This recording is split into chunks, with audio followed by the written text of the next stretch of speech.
大家好，我是谢雷，我是小鱼。今天请中介吃个饭。这个小鱼在2年当中帮了我们家很多，就是6月份他推荐我买的揽月阁，然后这2天我的老房子3元也是他忙活了几天帮忙租掉了，所以说我现在乔迁请他吃顿饭，我认为是应该的。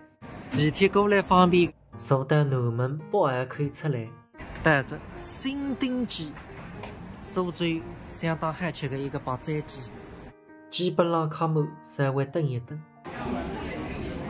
正还有个4人位置。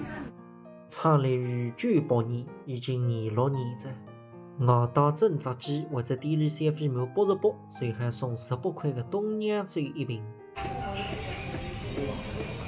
那个新丁鸡我在苏州吃过10大以上，这边个蓝底子叫丁丁鸡，来苏州应该在晓得的。好，切个，还问谁是你的？新品葱油鸡的展板白斩鸡。那个蘸料是里头的一大特色。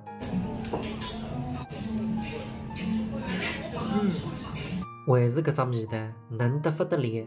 用的侪是66日到68日的山羊三黄鸡。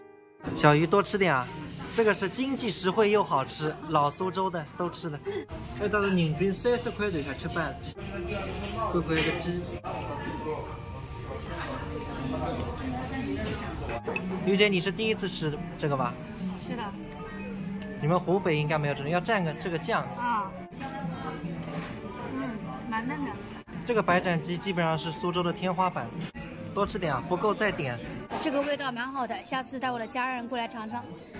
哈粉蟹龙，来于姐尝尝这个苏州的特色蟹粉小龙，当心不要戳破啊！哎呀，已经破了。甜得不得了。现在是夜里7点钟，生意呐喊，大家看。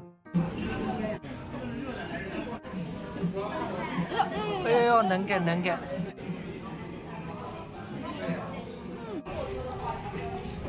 鲜嫩爽滑。